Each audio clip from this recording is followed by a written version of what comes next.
Bonsoir à toutes et à tous. Soyez les bienvenus à l'écoute de Radio France Internationale, RFI, en direct de Paris. Il est 16h, temps universel. Le journal en français facile. Adrien Delgrange. Voici les titres de cette édition. Nous sommes le mercredi 9 octobre. Le Proche-Orient est à la une de ce journal.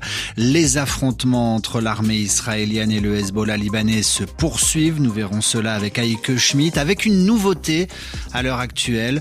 Joe Biden et Benjamin Netanyahou se parlent au téléphone. Ça n'était pas arrivé depuis près de 2 mois. Aux États-Unis, l'État de la Floride se protège, se barricade avant l'arrivée de l'ouragan Milton, nous expliquera Simon Rosé. En France, des averses traversent le pays. Un département, celui de la Seine-et-Marne, près de Paris, est placé en vigilance rouge. Et puis enfin, nous parlerons de cinéma avec l'histoire de Souleymane, jeune Guinéen à Paris. Il est livreur à vélo. Souleymane se débat pour survivre. Voilà pour les titres. Soyez les bienvenus. Un coup de fil entre Joe Biden et Benjamin Netanyahou. Une conversation téléphonique est en cours en ce moment donc entre le président américain et le premier ministre israélien. Rappelons que les États-Unis et Israël sont 2 pays alliés, amis. Les 2 dirigeants, dont la relation est pourtant difficile, ne s'étaient pas parlé depuis précisément 7 semaines, alors que le conflit à la frontière entre le Liban et Israël s'intensifie d'heure en heure. Heike Schmidt, bonsoir. Bonsoir Adrien. Faisons avec vous le point sur les combats qui sont en train de se dérouler. Oui, des combats intenses en effet tout au long de cette journée. Des tirs de roquettes du Hezbollah ont visé Kiryat Shmona. C'est une ville israélienne qui se trouve à seulement 2 kilomètres de la frontière avec le Liban. Une femme et un homme ont été tués. Ce sont les premières victimes israéliennes tuées par des roquettes venant du Liban depuis le début de l'offensive israélienne contre le Hezbollah. Le journal israélien Haaretz rapporte par ailleurs que les sirènes d'alerte résonnent sans arrêt dans le nord d'Israël et aussi dans le Golan syrien occupé. Le Hezbollah, de son côté, revendique en effet aujourd'hui toute une série d'attaques. Tout à fait, Adrien. Le parti chiite dit avoir lancé peu avant 17h une salve de roquettes sur la ville de Safed, l'une des grandes villes du nord israélien. Le Hezbollah annonce aussi des tirs d'artillerie sur une patrouille israélienne près de Maïs el-Jabal sur le territoire libanais. Et pendant ce temps, l'armée israélienne continue et intensifie ses frappes aériennes, comme par exemple sur Vardanieh, au sud-est de Beyrouth. Ce raid sur un centre associatif a fait 4 victimes, rapporte L'Orient le Jour. Et selon ce journal, le centre abritait des déplacés qui ont dû fuir le sud du Liban. Merci Heike Schmidt dans votre journal en français facile. Illustration de vos propos, Heike, avec le témoignage à présent d'un pêcheur libanais. Israël a interdit aux pêcheurs libanais de prendre la mer dans la ville côtière de Saïda, 40 km au sud de Beyrouth. Les bateaux de pêche sont taqués.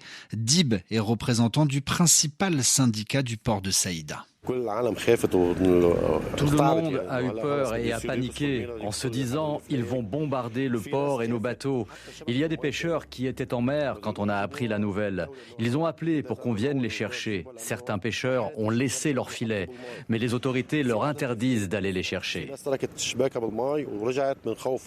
Des propos recueillis par nos envoyés spéciaux au Liban, Abla Jounaidi, Jad El-Khouri. Une conférence internationale consacrée au Liban, voulue et imaginée par le président français Emmanuel Macron. Elle se déroulera à Paris dans 15 jours. Son objectif, trouver des solutions pour protéger les civils, celles et ceux qui n'ont rien à voir avec cette guerre, et puis tenter également de trouver des solutions pour soutenir le fonctionnement des institutions libanaises. Cette réunion est prévue donc le 24 octobre prochain à Paris. Elle réunira les États partenaires du Liban, les Nations Unies, l'Union européenne et les organisations internationales. Le journal en français facile. 18h05 à Paris. Dans l'actualité internationale, la guerre en Ukraine également. L'armée russe affirme avoir gagné du terrain en Ukraine. Elle revendique aujourd'hui la reprise aux Ukrainiens de 2 villages dans la région frontalière russe de Koursk, où les forces de Kiev se sont engouffrées début août. Les troupes de Moscou affirment continuer à mener des opérations offensives au cours desquelles elles auraient donc repris les localités de Novaya et de Pokrovski, selon les agences russes de presse. Et puis, on notera aussi que le président ukrainien se rend en Europe à la fin de la semaine. Volodymyr Zelensky sera reçu à Berlin par le chancelier allemand Olaf Scholz. L'actualité nous emmène à présent aux États-Unis avec vous, Simon Rosé. Rappelons, pour imaginer ce qui va peut-être se passer, que le présentateur de la météo était en larmes aux États-Unis. Une vidéo qui a fait le tour des réseaux quelques heures avant l'arrivée de l'ouragan Milton. Ce monsieur ne retenait pas ses émotions tant l'ouragan s'annonce violent, et ce une dizaine de jours après le passage de l'ouragan Hélène, qui lui-même a fait plusieurs centaines de morts. C'est donc une autre tempête extrême qui s'apprête à frapper les côtes américaines. Simon Rosé, bonsoir. Bonsoir. Le président américain hier a prévenu, c'est un monstre météorologique qui s'apprête à frapper les États-Unis. Oui, Milton touche aux limites de ce qu'il est physiquement possible d'obtenir sur Terre en termes d'ouragan. Ce qui a notamment impressionné les météorologistes qui étudient ces phénomènes, c'est la vitesse à laquelle il s'est développé. Entre dimanche et lundi, ces vents sont passés de 120, Adrien, à 280 km/h en même pas 24 heures. On parle d'une intensification rapide, mais à un tel rythme, c'est presque du jamais vu.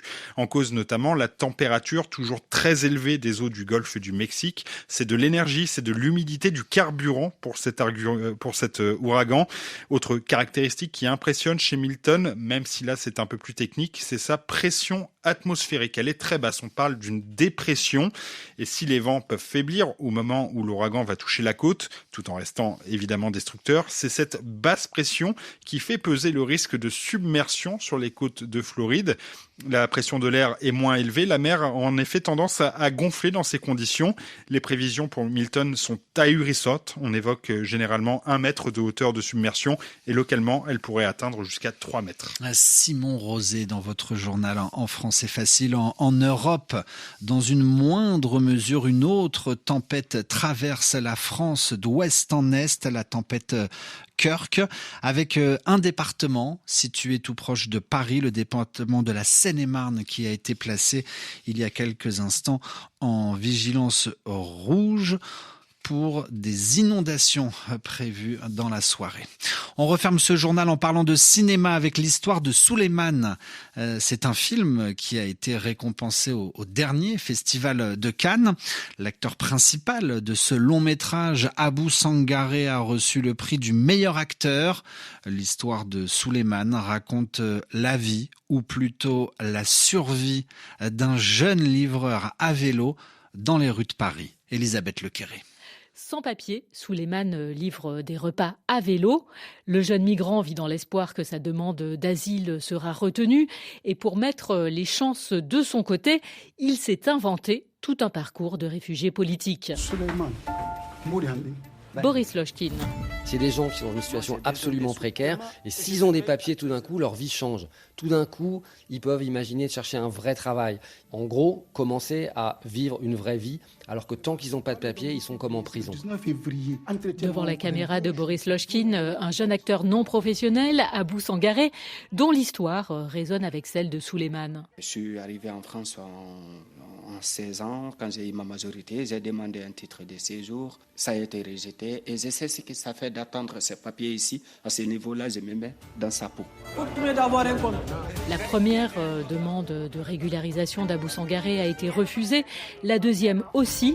Une troisième est en cours, qui celle-ci a de bonnes chances d'aboutir, à la faveur du prix d'interprétation à Cannes et du succès critique du film. T'as pas à avoir peur. Tu sais ce que tu as vécu. Ainsi se referme ce journal. Merci à tous de l'avoir écouté. RFI à Conakry Il va être 16h10.